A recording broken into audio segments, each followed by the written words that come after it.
गुरु अर्जन देव जी महाराज गुरु नानक देव जी महाराज दी पंजवीं जोत हन और इंज कह लो सिख जगत गुरमत दा ये मध होंदा है गुरु अर्जन देव जी महाराज ते। गुरु अर्जन देव जी महाराज नूं बाणी दा बहुत कहंदे ने, बाणी दा सागर कहंदे ने। आप जी दा जन्म वाकई अदुੱਤੀ है, महान है। गुरु रामदास जी महाराज दे तीन साहिबजादे बाबा प्रिथी चंद, बाबा महादेव ते सब तो छोटे आप गुरु अर्जन देव जी महाराज। माता भानी जी हैं और इस तरीके नाल आप धार्मिक माहौल विच परवरिश पा रहे हैं। गुरु अमरदास जी महाराज दी गोद विच अक्सर खेडदे हैं ते गुरु अमरदास जी महाराज दी असीस अक्सर आप नूं प्राप्त होंदी है। एक दिन आप जद 1 साल दे सन तां गुरु अमरदास जी महाराज दे सिंघासन ते चढ़ रहे सन, उपर बैठण दी कोशिश कर रहे सन। गोविंदवाल दी ये गल है जो आप दा जन्म स्थान है। तां एकदम भज्जे हुए माता जी आए और आप नूं पकड़ लिया बई नहीं, ये सतगुरां दा सिंघासन है, ये सतगुरुदेव जी महाराज दा अस्थान है, इसते नहीं बैठी दा। गुरु अमरदास जी महाराज ने एकदम गलवकड़ी च ले लिया, अपने दोहते नूं सिंघासन ते बिठा के आख्या, दोहता बाणी का बहुत। गुरु अमरदास जी महाराज दे इशारे तो गुरु अर्जन देव जी महाराज दी होंद दा एकदम पता चल गया। भट्ट कहंदे ने, हे गुरु अर्जन देव जी महाराज तैं जन्मत गुरमत ब्रह्म पछाणियो। तुसी जमदियां ही गुरमत दे धारनी हो, ब्रह्म दे पहचानण वाले हो। साधना करके तुसी ब्रह्म नूं नहीं पहचानिया, बल्कि जमदियां ही ब्रह्म दी पहचान तुहाडे कोल है, बोध तुहाडे कोल है, गुरु दी मत तुहाडे कोल है। कहंदे ने 4 तरह दे पुरुष धार्मिक मंडल विच देखी दे ने। एक ओ जन्म लैंदा है, अख खोलदा है ते अपने आप नूं ओ परमात्मा दी गोद विच महसूस करदा है। इस तरह दे पुरुष अवतारी पुरुष कहलांदे ने, उच्च कोटि दे पुरुष कहलांदे ने और ये प्रथम श्रेणी दे पुरुष होंदे ने। दूसरे ओ जो चल चल के पहुंचे ने परमात्मा दी गोद तक, साधना कर कर के पहुंचे ने परमात्मा दी गोद तक। ये गल वखरी है। साधना 1 दिन दी कीती है, 1 महीने दी कीती है, या साधना 1 साल दी है, या 1 जन्म दी है, या कई जन्मां दी है। ये उन्हां दे चलण दे उत्ते सी, पर पहुंचे हो साधना कर कर के ही ने। इस श्रेणी दे जिहड़े महापुरुष आंदे ने उन्हां नूं कहंदे ने भगत संत। गुरु ग्रंथ साहिब जी महाराज दे गुरु बाणी दे नाल नाल भगतां दी बाणी है। भगत बाणी ते गुरबाणी दे कोई अंतर नहीं। अगर अंतर कोई करना भी होवे तो इतना ही है कि गुरु वो है जिसने अख खोली ते परमात्मा दी गोद विच सी। भगत वो है जो चल चल के पहुंचे है परमात्मा दी गोद तक, लेकिन दोहां ने गल उस गोद दी कीती है, उस परमात्मा दी कीती है, उस अकाल पुरख दी कीती है।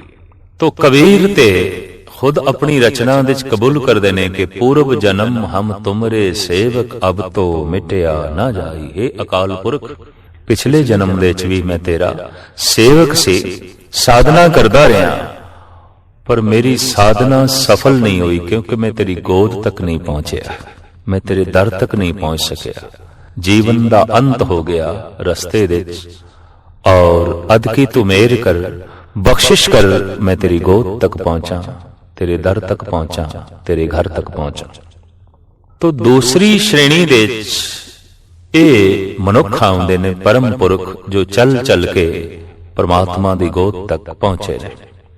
तीसरे वो ने जो 2 कदम अगे चलते ने, 1 कदम पिछे भी मुड़ते ने।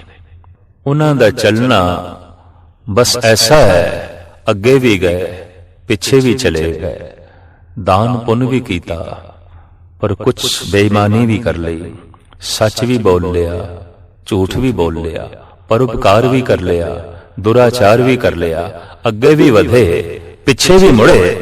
ये ਤੀਸਰੀ ਤਰ੍ਹਾਂ ਦੇ ਸਾਧਕ ਨੇ ਔਰ ਅਕਸਰ ਰਸਤੇ ਵਿੱਚ ਰਹਿ ਜਾਂਦੇ ਨੇ ਤੇ ਧਾਰਮਿਕ ਦੁਨੀਆ ਦੇ ਇਹ ਤੀਸਰੀ ਕੋਟੀ ਦੇ ਮਨੁੱਖ ਨੇ। ਧਾਰਮਿਕ ਦੁਨੀਆ ਦੇ ਚੌਥੀ ਸ਼੍ਰੇਣੀ ਦੇ ਉਹ ਮਨੁੱਖ ਨੇ ਜੋ ਜੀਵਨ ਭਰ ਪੁੱਛਦੇ ਤੇ ਰਹਿੰਦੇ ਨੇ ਪਰ ਮਾਰਗ ਤੇ ਕਦੀ ਕਦਮ ਨਹੀਂ ਰੱਖਦੇ, ਚੱਲਦੇ ਨਹੀਂ, ਜਿਨ੍ਹਾਂ ਦਾ ਜ਼ਿਕਰ ਭਾਈ ਗੁਰਦਾਸ ਜੀ ਇੰਜ ਕਰਦੇ ਨੇ, ਪੁੱਛਤ ਹੈ ਪਥਕ ਤੇ ਮਾਰਗ ਨਾ ਧਰੇ ਪਗ, ਪ੍ਰੀਤਮ ਕੇ ਦੇਸ ਕੈਸੇ ਬਾਤਨ ਸੇ ਜਾਈਏ। ਸਿਰਫ ਪੁੱਛਦੇ ਹੀ ਰਹਿੰਦੇ ਨੇ ਔਰ ਸਾਰੀ ਜ਼ਿੰਦਗੀ ਪੁੱਛਦਿਆਂ ਹੀ ਬਤੀਤ ਕਰ ਛੱਡਦੇ ਨੇ, ਮਾਰਗ ਤੇ ਕਦੀ ਕਦਮ ਨਹੀਂ ਰੱਖਦੇ, ਕਦੀ ਪੈਰ ਨਹੀਂ ਰੱਖਦੇ। ਇਹ ਚੌਥੀ ਸ਼੍ਰੇਣੀ ਦੇ ਮਨੁੱਖ ਨੇ। ਪੰਜਵੀਂ ਸ਼੍ਰੇਣੀ ਦਾ ਮਨੁੱਖ ਧਾਰਮਿਕ ਦੁਨੀਆ ਵਿੱਚ ਨਹੀਂ ਆਉਂਦਾ। ਉਹ ਮਨੁੱਖ ਹੈ ਜਿਹਦੀ ਜ਼ਿੰਦਗੀ ਵਿੱਚ ਧਰਮ ਕੋਈ ਮਸਲਾ ਹੀ ਨਹੀਂ, ਉਹ ਪੁੱਛਦਾ ਵੀ ਨਹੀਂ, ਚੱਲਦਾ ਤੇ ਹੈ ਹੀ ਨਹੀਂ, ਉਹ ਪੁੱਛਦਾ ਵੀ ਨਹੀਂ, ਉਹਦੀ ਜ਼ਿੰਦਗੀ ਵਿੱਚ ਇਸ ਦਾ ਕੋਈ ਸਵਾਲ ਨਹੀਂ ਹੈ। ਈਸ਼ਵਰ ਉਹਦੀ ਜ਼ਿੰਦਗੀ ਦੀ ਸਮੱਸਿਆ ਨਹੀਂ ਹੈ, ਧਰਮ ਉਹਦੇ ਜੀਵਨ ਦੀ ਕੋਈ ਲੋੜ ਨਹੀਂ। ਇਹ ਬਿਲਕੁਲ ਬੇਹੋਸ਼ ਸੁੱਤਾ ਹੋਇਆ ਮਨੁੱਖ ਹੈ। ਇੱਥੇ ਕੋਈ ਬਹੁਤ ਵੱਡੀ ਦੁੱਖ ਦੀ ਚੋਟ ਇਸ ਨੂੰ ਲੱਗੇ ਤਾਂ ਹੀ ਧਰਮ ਇਹਦੀ ਜ਼ਿੰਦਗੀ ਦਾ ਮਸਲਾ ਹੋ ਸਕੇਗਾ, ਤਾਂ ਹੀ ਇਹ ਥੋੜਾ ਸੁਚੇਤ ਹੋ ਕੇ ਇਸ ਮਾਰਗ ਤੇ ਚੱਲ ਸਕੇਗਾ, ਵਰਨਾ ਇਹ ਤੇ ਇਸੇ ਤਰੀਕੇ ਨਾਲ ਬੇਹੋਸ਼ੀ ਵਿੱਚ ਜ਼ਿੰਦਗੀ ਬਤੀਤ ਕਰਦਾ ਹੈ। ਔਰ ਦੁੱਖ ਹਰ ਹਾਲਤ ਵਿੱਚ ਦੁੱਖ ਨਹੀਂ, ਦੁੱਖ ਦੀ ਚੋਟ ਇਸ ਵਾਸਤੇ ਹੈ ਕਿ ਬੰਦਾ ਜਾਗੇ, ਦੁੱਖ ਦਾਰੂ ਸੁਖ ਰੋਗ ਭਇਆ, ਜਾਂ ਸੁਖ ਤਾਮ ਨ ਹੋਏ, ਜਾਂ ਕੇਤਿਆਂ ਦੁਖ ਭੂਖ ਸਦਮਾਰ, ਇਹ ਭੇਦਾਤ ਤੇਰੀ ਦਾਤਾ। ਇੱਕ ਸੂਫੀ ਫਕੀਰ ਦਾ ਕਹਿਣਾ ਹੈ, ਜ਼ਖਮ ਜਬ ਵੀ ਕੋਈ ज़हनो दिल पर लगा, जिंदगी की तरफ एक दरीचा खुला, हम भी गोया किसी साज के तार हैं, चोट खाते रहे गुनगुनाते रहे, चोट खाते रहे गुनगुनाते रहे। ਜ਼ਰਬ ਤੋਂ ਬਿਨਾ, ਚੋਟ ਤੋਂ ਬਿਨਾ ਤੇ ਸਿਤਾਰ ਦੀਆਂ ਤਾਰਾਂ ਵੀ ਨਹੀਂ ਬੋਲਦੀਆਂ, ਚੋਟ ਤੋਂ ਬਿਨਾ ਤੇ ਤਬਲੇ ਵਿੱਚ ਆਵਾਜ਼ ਵੀ ਨਹੀਂ ਨਿਕਲਦੀ। ਬਿਨਾ ਦੁੱਖ ਦੀ ਚੋਟ ਤੋਂ ਮਨੁੱਖ ਦੀ ਰਸਨਾ ਵਿੱਚੋਂ ਵੀ ਪ੍ਰਮਾਤਮਾ ਦਾ ਨਾਮ ਨਹੀਂ ਨਿਕਲਦਾ, ਈਸ਼ਵਰੀ ਇਬਾਦਤ ਨਹੀਂ ਆਉਂਦੀ। ਤੋ ਦੁੱਖ ਹਰ ਹਾਲਤ ਵਿੱਚ ਪ੍ਰਮਾਤਮਾ ਦੀ ਦਿੱਤੀ ਹੋਈ ਕਰੋਪੀ ਨਹੀਂ, ਉਹਦੀ ਬਖਸ਼ਿਸ਼ ਹੈ। ਜਗਾਉਣ ਵਾਸਤੇ ਇਹ ਚੋਟ ਚਾਹੀਦੀ ਹੈ, ਜਗਾਉਣ ਲਈ ਇਹ ਦੁੱਖ, ਇਹ ਭੁੱਖ ਚਾਹੀਦੀ ਹੈ। ਇਸ ਵਾਸਤੇ ਜਗਤ ਗੁਰੂ ਬਾਬੇ ਗੁਰੂ ਨਾਨਕ ਦੇਵ ਜੀ ਮਹਾਰਾਜ ਨੇ ਦੁੱਖ ਨੂੰ ਈਸ਼ਵਰ ਦੀ ਕਰੋਪੀ ਨਹੀਂ ਆਖਿਆ, ਦਾਤ ਆਖਿਆ। ਕੇਤਿਆਂ ਦੁਖ ਭੂਖ ਸਦਮਾਰ, ਇਹ ਭੇਦਾਤ ਤੇਰੀ ਦਾਤਾ। तो गुरु अर्जन देव जी महाराज अवतारी पुरुष ने और प्रथम श्रेणी दे पुरुष ने, तै जन्मत गुरमत ब्रह्म पछाणियो। आप जमदियां ही ब्रह्म दी पहचान करन वाले ने और गुरमत दे धारनी ने। आप जी दी देन हरिमंदिर साहब दरबार साहब, जिथे अमृत सरोवर गुरु रामदास जी महाराज दी देन है, उथे हरिमंदिर गुरु अर्जन देव जी महाराज दी देन है। और आपने महान तीरथ तरन तारण साहब बनाया, जो अज भी वो तीरथ रोगियां दे रोग खंडन विच समर्थ है। खास करके जिल्दी बीमारियां दे रोगी, कोड़ दे रोगी, होर इस तरह दे छोटे मोटे जिल्दी बीमारियां दे रोगी उत्थे जाके जद सुखमनी साहब दा पाठ करते ने, सरोवर दा इशनान करते ने भावना नाल, तो देखण दे आया ये बीमारी ਅੱਜ ਵੀ ਉਹਨਾਂ ਦੀ ਦੂਰ ਹੁੰਦੀ ਹੈ। ਗੁਰੂ ਅਰਜਨ ਦੇਵ ਜੀ ਮਹਾਰਾਜ ਦੀਆਂ ਬਖਸ਼ਿਸ਼ਾਂ ਅੱਜ ਵੀ ਉੱਥੇ ਪੂਰਨ ਰੂਪ ਵਿੱਚ ਛਾਈਆਂ ਹੋਈਆਂ ਨੇ। ਆਪ ਜੀ ਨੇ ਕਰਤਾਰਪੁਰ ਸਾਹਿਬ ਵਸਾਇਆ ਔਰ ਇੱਥੇ ਵੀ ਸਤਸੰਗ ਦਾ ਮਹਾਨ ਪ੍ਰਵਾਹ ਚਲਾਇਆ। ਤਾਮੀਰੀ ਰੁਚੀਆਂ ਦੇ ਆਪ ਮਾਲਕ, ਲੇਕਿਨ ਆਪ ਮਹਾਨ ਕਲਾਕਾਰ ਨੇ। ਸੰਗੀਤ ਤੇ ਕਵਿਤਾ ਆਪ ਦੇ ਰੋਮ ਰੋਮ ਦੇ ਸਮਾਈ ਹੋਈ ਹੈ। ਕੀਰਤਨ ਦੇ ਆਪ ਇਤਨੇ ਆਸ਼ਿਕ, इतने रसक कि कीर्तन तो बिना रह ही नहीं सकते। एक दफा सत्ते ते ब्रह्मंड ने जद कीर्तन करन तो इनकार किया है, आप खुद ही सरंदा लेके कीर्तन करन लगे और झूम झूम के मस्ती दे कीर्तन करन लगे। इस तो एक गल स्पष्ट हुई, जिथे आप महान बाणी दे बहुत ने, उत्थे आप महान संगीतकार ने। और यह हकीकत है कि जद कोई हिरदा परिपूर्ण परमात्मा नाल जुड़िया होवे, ਉਹਦੇ ਅੰਦਰੋਂ ਰਾਗ ਨਿਕਲੇਗਾ। ਅੱਜ ਵੀ ਅਸੀਂ ਦੇਖਦੇ ਹਾਂ ਕਿ ਦੁੱਖ ਦੇ ਵਿੱਚ ਬੰਦਾ ਰੋਂਦਾ ਹੈ, ਖੁਸ਼ੀ ਦੇ ਵਿੱਚ ਬੰਦਾ ਗਾਉਂਦਾ ਹੈ। ਖੁਸ਼ੀ ਦੇ ਵਿੱਚ ਗਾਉਣਾ ਨਿਕਲਦਾ ਹੈ, ਦੁੱਖ ਦੇ ਵਿੱਚ ਰੋਣਾ ਨਿਕਲਦਾ ਹੈ। ਤੇ ਜਿਸ ਦਿਨ ਬੰਦੇ ਨੂੰ ਪਰਮ ਖੁਸ਼ੀ ਮਿਲਦੀ ਹੈ, ਤੇ ਪਰਮ ਖੁਸ਼ੀ ਮਿਲਦੀ ਹੈ ਪਰਮ ਪੁਰਖ ਦੀ ਪ੍ਰਾਪਤੀ ਦੇ ਨਾਲ, ਤੇ ਪਰਮ ਪੁਰਖ ਹੈ ਪ੍ਰਮਾਤਮਾ। ਉਹ ਖੁਸ਼ੀ ਵੀ ਪਰਮ ਹੈ, ਮਹਾਨ ਹੈ। ਇਤਨੀ ਵੱਡੀ ਖੁਸ਼ੀ ਕਿ ਅੰਦਰੋਂ ਸੰਗੀਤ ਦੇ ਫੁਆਰੇ ਛੁੱਟ ਪੈਂਦੇ ਨੇ, ਸੰਗੀਤ ਦੀ ਝਰਨਾਟ ਅੰਦਰੋਂ ਛੁੱਟ ਪੈਂਦੀ ਹੈ। ਸੰਸਾਰ ਦਾ ਇਤਿਹਾਸ ਇਸ ਗੱਲ ਦਾ ਗਵਾਹ ਹੈ ਕਿ ਸੰਗੀਤ ਤੇ ਸਾਜ਼ਾਂ ਦੇ ਜਨਮ ਦਾਤੇ ਸੰਤ ਲੋਕ ਨੇ, ਮਹਾਪੁਰਸ਼ ਨੇ। ਮੁਰਲੀ ਦੀ ਦੇਣ ਸ੍ਰੀ ਕ੍ਰਿਸ਼ਨ ਦੀ ਹੈ। ਇੱਕ ਤਾਰਾ ਨਾਰਦ ਨੇ ਜਗਤ ਨੂੰ ਭੇਟ ਕੀਤਾ ਹੈ। ਡਮਰੂ ਸ਼ੰਕਰ ਦੀ ਦੇਣ ਹੈ। ਰਬਾਬ ਸੂਫੀ ਫਕੀਰਾਂ ਦਾ ਬਖਸ਼ਿਸ਼ ਕੀਤਾ ਹੋਇਆ ਹੈ। ਔਰ ਇਹ ਸਾਜ਼ ਗੁਰੂ ਨਾਨਕ ਦੇਵ ਜੀ ਮਹਾਰਾਜ ਨੂੰ ਬਹੁਤ ਪਿਆਰਾ ਸੀ, ਅਤਿਅੰਤ ਪਿਆਰਾ ਸੀ। ਸਰੰਦਾ ਗੁਰੂ ਅਰਜਨ ਦੇਵ ਜੀ ਮਹਾਰਾਜ ਦੀ ਦੇਣ ਹੈ। ਤੋ ਗੱਲ ਇੱਕ ਸਪਸ਼ਟ ਹੋਈ ਕਿ ਜਦ ਬੰਦਾ ਦੁੱਖ ਦੇ ਚ ਹੋਵੇ ਤੇ ਰੋਣਾ ਨਿਕਲਦਾ ਹੈ, ਜਦ ਬੰਦਾ ਪਰਮ ਆਨੰਦ ਦੇ ਚ ਹੋਵੇ ਤੋ ਗਾਉਣਾ ਨਿਕਲਦਾ ਹੈ, ਸੰਗੀਤ ਨਿਕਲਦਾ ਹੈ, ਗੀਤ ਨਿਕਲਦਾ ਹੈ। ਇਹੀ ਕਾਰਨ ਹੈ ਕਿ ਜਿਨ੍ਹਾਂ ਭਗਤਾਂ ਨੂੰ ਪਰਮ ਆਨੰਦ ਦੀ ਪ੍ਰਾਪਤੀ ਹੋਈ, ਪਰਮ ਆਨੰਦ ਉਹਨਾਂ ਦੇ ਅੰਦਰੋਂ ਗੀਤ ਤੇ ਸੰਗੀਤ ਦੇ ਰਾਹੀਂ ਪ੍ਰਗਟ ਹੋਇਆ। ਦੁਨੀਆ ਭਰ ਦੇ ਭਗਤਾਂ ਨੇ ਪ੍ਰਮਾਤਮਾ ਦੀ ਗੱਲ ਗੀਤ ਦੇ ਚ ਆਖੀ ਹੈ, ਸੰਗੀਤ ਦੇ ਚ ਆਖੀ ਹੈ। ਚਾਹੇ ਉਹ ਕਬੀਰ ਨੇ, ਚਾਹੇ ਉਹ ਰਵਿਦਾਸ ਨੇ, ਚਾਹੇ ਉਹ ਬੈਣੀ ਨੇ, ਚਾਹੇ ਉਹ ਤਰਲੋਚਨ ਨੇ, ਤੇ ਚਾਹੇ ਜਗਤ ਪ੍ਰਸਿੱਧ ਭਗਤਣੀ ਮੀਰਾ ਹੈ। ਉਹ ਜਦ ਵੀ ਪ੍ਰਮਾਤਮਾ ਦੀ ਗੱਲ ਕਰਦੀ ਹੈ, ਗੀਤ ਦੇ ਚ ਕਰਦੀ ਹੈ, ਸੰਗੀਤ ਦੇ ਚ ਕਰਦੀ ਹੈ। ਗੁਰੂ ਨਾਨਕ ਦੇਵ ਜੀ ਮਹਾਰਾਜ ਜਿੱਥੇ ਵੀ ਪ੍ਰਭੂ ਦੀ ਗੱਲ ਬੋਲਦੇ ਨੇ, ਗੀਤ ਦੇ ਚ ਬੋਲਦੇ ਨੇ, ਸੰਗੀਤ ਦੇ ਚ ਬੋਲਦੇ ਨੇ। ਗੁਰੂ ਗੋਬਿੰਦ ਸਿੰਘ ਜੀ ਮਹਾਰਾਜ ਅਕਾਲ ਪੁਰਖ ਦੀ ਗੱਲ ਕਰਦੇ ਨੇ, ਗੀਤ ਦੇ ਚ ਕਰਦੇ ਨੇ, ਸੰਗੀਤ ਦੇ ਚ ਕਰਦੇ ਨੇ। ਇਹ ਬਹੁਤ ਵੱਡੀ ਕਲਾ ਹੈ, ਗੀਤ ਔਰ ਸੰਗੀਤ। ਤੋ ਜਦ ਵੀ ਪਰਿਪੂਰਨ ਪ੍ਰਮਾਤਮਾ ਦੀ ਪ੍ਰਾਪਤੀ ਹੁੰਦੀ ਹੈ, ਉਹ ਹਿਰਦੇ ਦੀ ਸੇਜਾ ਤੇ ਬਿਰਾਜਮਾਨ ਹੁੰਦਾ ਹੈ। ਫਿਰ ਭਗਤਾਂ ਦੀ ਰਸਨਾ ਤੋਂ ਗੀਤ ਸੰਗੀਤ ਦੇ ਰਾਹੀਂ ਪ੍ਰਗਟ ਹੁੰਦਾ ਹੈ, ਤੇ ਜਗਤ ਨੂੰ ਉਸ ਪ੍ਰਮਾਤਮਾ ਦਾ ਜੋ ਬੋਧ ਮਿਲਦਾ ਹੈ ਗੀਤ ਦੇ ਰਾਹੀਂ, ਸੰਗੀਤ ਦੇ ਰਾਹੀਂ। ਔਰ ਇਹ ਗੀਤ ਤੇ ਸੰਗੀਤ ਪ੍ਰਮਾਤਮਾ ਦੀ ਪ੍ਰਾਪਤੀ ਦਾ ਵੀ ਸਾਧਨ ਬਣਦੇ ਨੇ। ਜੈਸੇ ਗੁਰੂ ਤੇਗ ਬਹਾਦਰ ਸਾਹਿਬ ਜੀ ਮਹਾਰਾਜ ਫਰਮਾਨ ਕਰਦੇ ਨੇ, ਨਾਨਕ ਭਉ ਜਲ ਪਾਰ ਪਰੇ ਜੋ ਗਾਵੇ ਪ੍ਰਭ ਕੇ ਗੀਤ। ਭਉ ਸਾਗਰ ਤੋਂ ਤੇ ਉਹੀ ਪਾਰ ਹੋਵੇਗਾ ਜੋ ਗੀਤ ਗਾਵੇ। ਔਰ ਗੀਤ ਗਾਉਂਦਿਆਂ ਗਾਉਂਦਿਆਂ ਮਨੁੱਖ ਉਸ ਵਿਸਮਾਦ ਮੰਡਲ ਦੇ ਛਾ ਜਾਂਦਾ ਹੈ, ਜਦ ਅੰਦਰੋਂ ਹੀ ਸੰਗੀਤ ਫੁੱਟਣ ਲੱਗ ਪੈਂਦਾ ਹੈ, ਅੰਦਰੋਂ ਹੀ ਸੰਗੀਤ ਫੁੱਟਣ ਲੱਗ ਪੈਂਦਾ ਹੈ, ਅੰਦਰੋਂ ਹੀ ਗੀਤ ਦਾ ਸਾਗਰ ਉਮੜ ਪੈਂਦਾ ਹੈ। ਤੋ ਮੁਖਤਸਰ ਅਰਜ਼ ਇਹ ਕਿ ਜਦ ਵੀ ਪਰਿਪੂਰਨ ਪ੍ਰਮਾਤਮਾ ਦੀ ਪ੍ਰਾਪਤੀ ਹੋਵੇਗੀ, ਪ੍ਰਮਾਤਮਾ ਗੀਤ ਤੇ ਸੰਗੀਤ ਦੇ ਰਾਹੀਂ ਬਾਹਰ ਪ੍ਰਗਟ ਹੋਵੇਗਾ। ਦੁਨੀਆ ਭਰ ਦੇ ਕੀਮਤੀ ਸਾਜ਼ ਔਰ ਖਾਸ ਕਰਕੇ ਸਾਡੇ ਮੁਲਕ ਦੇ ਸਾਜ਼ ਇਹ ਭਗਤਾਂ ਦੀ ਦੇਣ ਨੇ। ਬੀਣਾ ਸੁਰਸਤੀ ਦੀ ਦੇਣ ਹੈ, ਇੱਕ ਤਾਰਾ ਨਾਰਦ ਦੀ ਦੇਣ ਹੈ, ਡਮਰੂ ਸ਼ੰਕਰ ਦੀ ਦੇਣ ਹੈ, ਮੁਰਲੀ ਸ੍ਰੀ ਕ੍ਰਿਸ਼ਨ ਦੀ ਦੇਣ ਹੈ, ਸਰੰਦਾ ਗੁਰੂ ਅਰਜਨ ਦੇਵ ਜੀ ਮਹਾਰਾਜ ਦੀ ਦੇਣ ਹੈ, ਢੋਲਕ ਇਹ ਭਗਤਾਂ ਦੀ ਦੇਣ ਹੈ, ਖੜਤਾਲਾਂ ਇਹ ਭਗਤਾਂ ਦੀ ਦੇਣ ਹੈ। ਦਰਅਸਲ ਪ੍ਰਮਾਤਮਾ ਦੀ ਝਰਨਾਟ ਜਦ ਅੰਦਰ ਵੱਜਦੀ ਹੈ ਤੇ ਉਸ ਝਰਨਾਟ ਨੂੰ, ਉਸ ਅਨਹਦ ਧੁਨੀ ਨੂੰ ਭਗਤ ਜਨ ਬਾਹਰ ਪ੍ਰਗਟ ਕਰਨਾ ਚਾਹੁੰਦੇ ਨੇ, ਤਾਂ ਉਹ ਬਾਹਰ ਫਿਰ ਉਸ ਤਰ੍ਹਾਂ ਦੀ ਆਵਾਜ਼ ਲੱਭਦੇ ਨੇ ਜਿਹੜੀ ਕਿ ਉਹ ਅੰਦਰ ਸੁਣਦੇ ਨੇ। ਭਗਤ ਨਾਮਦੇਵ ਜੀ ਮਹਾਰਾਜ ਕਹਿੰਦੇ ਨੇ, ਅਣਮੜੀਆ ਮੰਦਲ ਬਾਜੇ ਬਿਨ ਸਾਵਨ ਘਨ ਹਰ ਗਾਜੇ, ਬਾਦਲ ਬਿਨ ਬਰਖਾ ਹੋਈ ਜੋ ਤਤ ਵਿਚਾਰੇ ਕੋਈ। ਨਾਮਦੇਵ ਜੀ ਮਹਾਰਾਜ ਦਾ ਕਹਿਣਾ ਕਿ ਮੇਰੇ ਅੰਦਰ ਇੱਕ ਢੋਲ ਵੱਜ ਰਿਹਾ ਹੈ, ਪਰ ਉਹ ਚਮੜੇ ਦਾ ਮੜਿਆ ਹੋਇਆ ਨਹੀਂ ਹੈ। ਇਸੇ ਤਰੀਕੇ ਨਾਲ ਮੀਰਾ ਕਹਿੰਦੀ ਸੀ, ਮੇਰੇ ਅੰਦਰ ਇੱਕ ਧੁਨ ਵੱਜ ਰਹੀ ਹੈ, ਉਹਨੂੰ ਮੈਂ ਬਾਹਰ ਪ੍ਰਗਟ ਕਰਨਾ ਹੈ। तो एक तारा वजा के उन्हें प्रगट कर देता।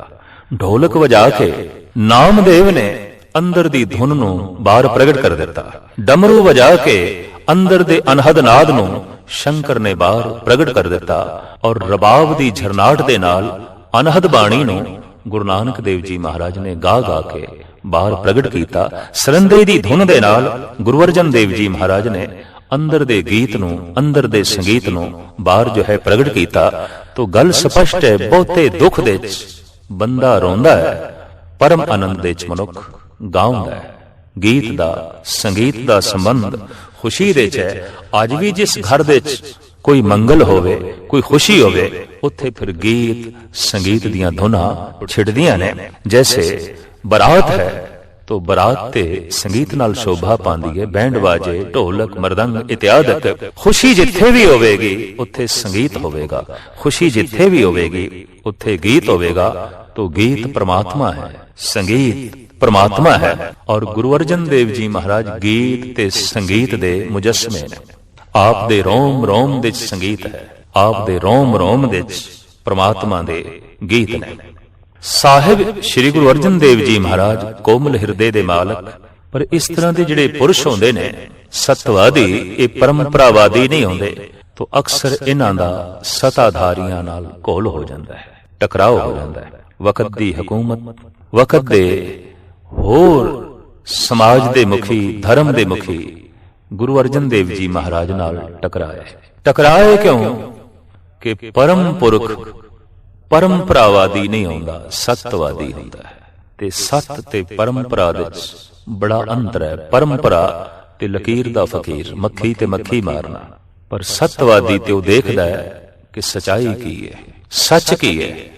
ਤੋ ਅਕਸਰ ਐਸਾ ਹੁੰਦਾ ਹੈ ਕਿ ਸਤਾਧਾਰੀਆਂ ਦਾ ਤੇ ਸਤਵਾਦੀਆਂ ਦਾ ਘੋਲ ਹੋ ਜਾਂਦਾ ਹੈ।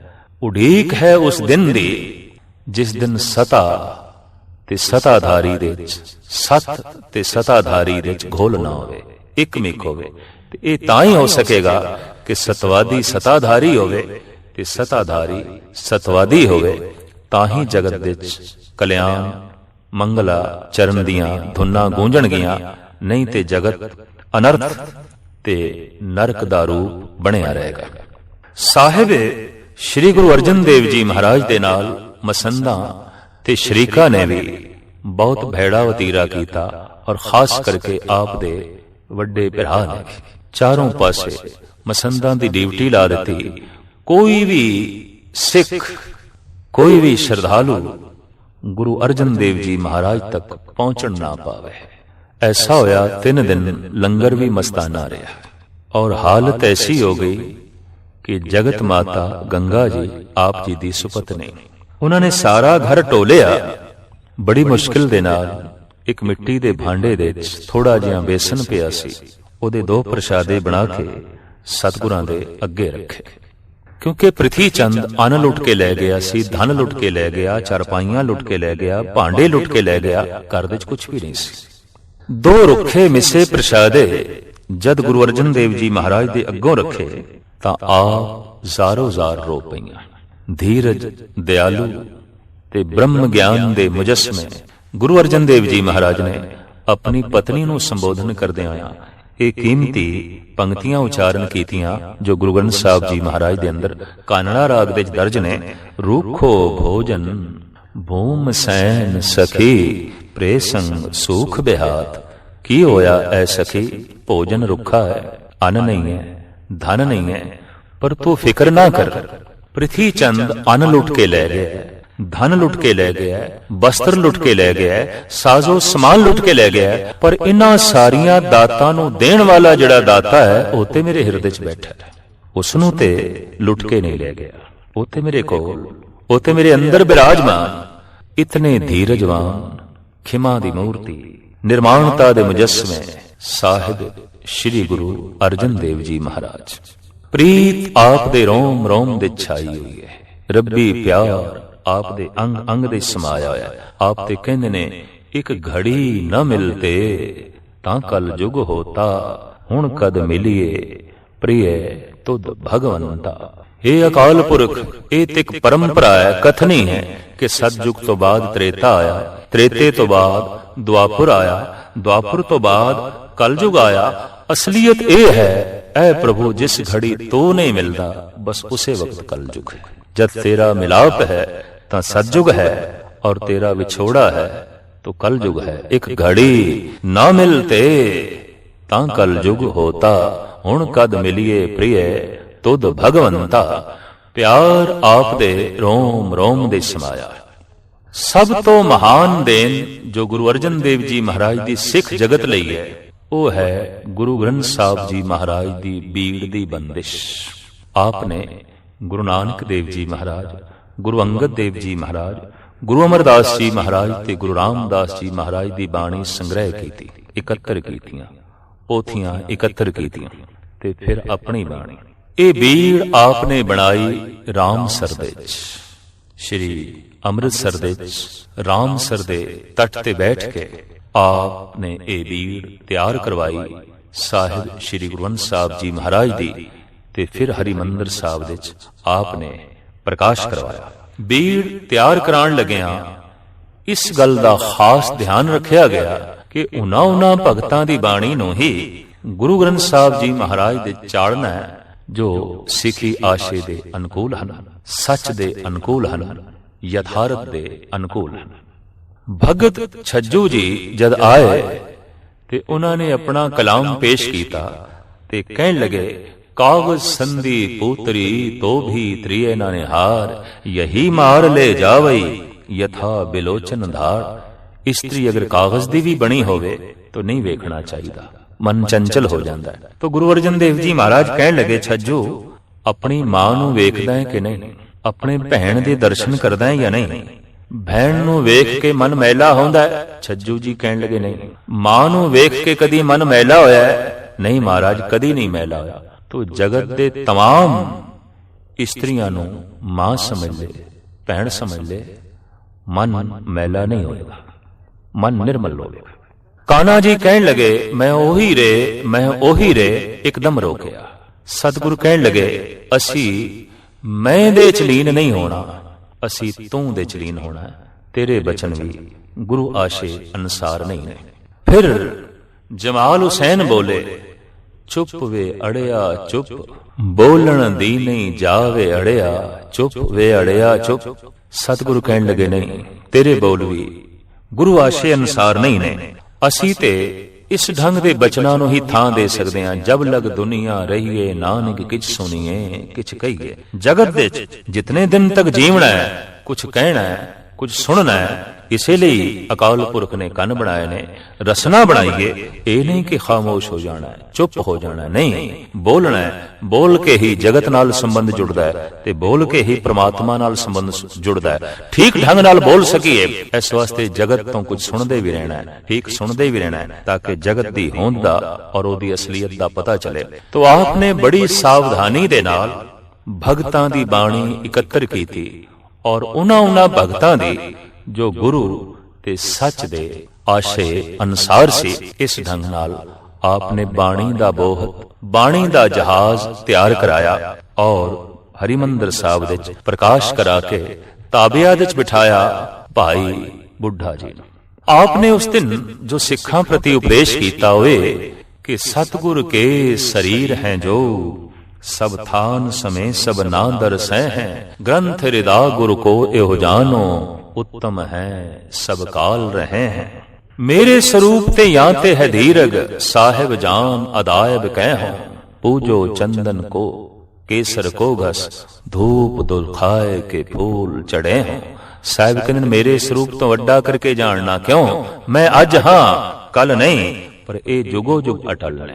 ਮੈਂ ਇੱਕ ਥਾਂ ਤੇ ਹਾਂ, ਸਾਰੀ ਥਾਂ ਤੇ ਨਹੀਂ, ਪਰ ਸ਼ਬਦ ਦਾ ਪ੍ਰਕਾਸ਼ ਸਾਰੀ ਥਾਵਾਂ ਤੇ। ਗੁਰੂ ਮੇਰੇ ਸੰਗ ਸਦਾ ਹੈ ਨਾਲੇ, ਇਹ ਸ਼ਬਦ ਅੰਗ ਸੰਗ ਹੋਵੇਗਾ। ਸ਼ਬਦ ਗੁਰੂ ਹਰ ਵਕਤ ਹਰ ਥਾਂ ਤੇ ਅੰਗ ਸੰਗ ਹੋਵੇਗਾ, ਸਰਵਕਾਲ ਹੋਵੇਗਾ, ਸਰਵ ਠੌਰ ਹੋਵੇਗਾ। ਇਸ ਵਾਸਤੇ ਮੇਰੇ ਸਰੂਪ ਤੋਂ ਵੱਡਾ ਕਰਕੇ ਜਾਣਨਾ, ਮਹਾਨ ਕਰਕੇ ਜਾਣਨਾ। ਨਿਰਮਾਣਤਾ ਦੇ ਪੁੰਜ ਨੇ ਪਹਿਲੇ ਪ੍ਰਕਾਸ਼ ਦੇ ਸਮੇਂ ਆਪਣਾ ਮਸਤਕ ਗੁਰੂ ਗ੍ਰੰਥ ਸਾਹਿਬ ਜੀ ਮਹਾਰਾਜ ਦੇ ਅੱਗੋਂ ਝੁਕਾਇਆ ਔਰ ਸਿੱਖ ਜਗਤ ਨੂੰ ਇਹੀ ਪ੍ਰੇਰਨਾ ਕੀਤੀ ਕਿ ਮੇਰੇ ਸਰੂਪ ਤੇ ਜਾਂ ਤੇ ਹੈ ਧੀਰਗ, ਸਾਹਿਬ ਜਾਨ ਅਦਾਇਬ ਕਹਿਓ, ਬਾਣੀ ਗੁਰੂ, ਗੁਰੂ ਹੈ ਬਾਣੀ, ਵਿੱਚ ਬਾਣੀ ਅੰਮ੍ਰਿਤ ਸਾਰੇ। ਆਪ ਦੀ ਸ਼ਖਸੀਅਤ ਬਾਰੇ, ਆਪ ਦੀ ਮਹਾਨਤਾ ਬਾਰੇ ਭੱਟ ਇੰਜ ਕਹਿੰਦੇ ਨੇ, ਉਹ ਭੱਟ ਜੋ ਸਾਰੀ ਜ਼ਿੰਦਗੀ ਸੰਤ ਦੀ, ਪੂਰਨ ਗੁਰੂ ਦੀ ਟੋਲ ਦੇ ਚ ਰਹੇ ਪਰ ਨਾ ਮਿਲਿਆ ਕਿਤੇ। ਆਪ ਸਵੈਮ ਕਹਿੰਦੇ ਨੇ, ਰਹਿਓ ਸੰਤ ਹੋ ਟੋਲ, ਸਾਧ ਬੈ ਤੇਰੇ ਡਿਠੇ, ਸੰਨਿਆਸੀ ਤਪਸਵੀ ਮੁਖੋਂ ਇਹ ਪੰਡਤ ਮਿੱਠੇ, ਬਰਸ ਏਕ ਹੋ ਫਿਰੋ ਕੋਨੋਂ ਪਰਚੋ ਲਾਇਓ, ਕਹਤੇ ਕਹਤੇ ਸੁਣੋ ਰਹਿਤ ਕੋ ਖੁਸ਼ੀ ਨਾ ਆਇਓ। ਭੱਟ ਕਹਿੰਦੇ ਨੇ ਹਰ ਥਾਂ ਤੇ ਕਥਨੀ ਸੀ, ਰਹਿਣੀ ਨਹੀਂ ਸੀ, ਕਹਿਣੀ ਸੀ, ਰਹਿਣੀ ਨਹੀਂ ਸੀ। ਪਰ ਅੱਜ ਇਸ ਤਰ੍ਹਾਂ ਦੇ ਪੁਰਸ਼ ਦੇ ਦਰਸ਼ਨ ਹੋਏ ਨੇ ਜੋ ਰਹਿਣੀ ਦਾ ਮੁਜੱਸਮਾ ਹੈ ਤੇ ਕਹਿਣੀ ਦਾ ਸਰਦਾਰ ਹੈ, ਕਹਿਣੀ ਦਾ ਸਿਰਮੌਰ ਹੈ, ਕਥਨੀ ਦਾ ਸੂਰਬੀਰ ਹੈ ਔਰ ਕਰਨੀ ਦਾ ਮਹਾਬਲੀ ਹੈ, ਉਸ ਤੇ ਅੱਜ ਦਰਸ਼ਨ ਹੋਏ ਨੇ। ਤਦੀ ਤੇ ਭੱਟ ਗੁਰੂ ਅਰਜਨ ਦੇਵ ਜੀ ਮਹਾਰਾਜ ਬਾਰੇ ਕਹਿੰਦੇ ਨੇ, ਜਬ ਲੋ ਨਹੀਂ ਭਾਗ ਲੈ ਲਾਰੋ ਦੇ, ਤਬ ਲੋ ਭ੍ਰਮ ਤੇ ਫਿਰਤੇ ਬੌਧਾਇਓ। कल घोर समुद्र में बूढ़त थे, कब हो मिटे नहीं रे पछतायो। तत् विचार यह मथुरा जगतारन को अवतार बनायो। जप्यो जिन अर्जन देव गुरु, फिर संकट जौन गर्भ न आयो। वक़्त दी हुकूमत ने, वक़्त दी सता ने जेठ सुती चौथ ਨੂੰ ਲਾਹੌਰ ਵਿੱਚ ਆਪ ਨੂੰ ਤਰ੍ਹਾਂ ਤਰ੍ਹਾਂ ਦੇ ਤਸੀਹੇ ਦੇ ਕੇ ਸ਼ਹੀਦ ਕੀਤਾ। ਤੱਤੀ ਤਵੀ ਤੇ ਬਿਠਾਇਆ, ਉਬਲਦੀ ਦੇਗ ਦੇ ਚ ਉਬਾਲਿਆ, ਗਰਮ ਗਰਮ ਰੇਤਾ ਸੀਸ ਦੇ ਚ ਪਾਇਆ। ਕਸੂਰ ਇਤਨਾ ਹੀ ਸੀ ਕਿ ਆਪ ਸਤਵਾਦੀ ਸਨ, ਪਰੰਪਰਾਵਾਦੀ ਨਹੀਂ ਸਨ। ਸਾਈਂ ਮੀਆਂ ਮੀਰ ਜੋ ਆਪ ਦੇ ਅਨੰਨ ਭਗਤ ਸਨ, ਜਦ ਆਪ ਦੀ ਇਹ ਦਸ਼ਾ ਵੇਖੀ ਕਿ ਆਪ ਦੇ ਸੀਸ ਤੇ ਗਰਮ ਗਰਮ ਰੇਤਾ ਪਾਇਆ ਜਾ ਰਿਹਾ, ਆਪ ਨੂੰ ਤੱਤੀ ਤਵੀ ਤੇ ਬਿਠਾਇਆ ਹੋਇਆ, ਤਾਂ ਦੁੱਖ ਧੋ ਕੇ ਰੋ ਉੱਠੇ।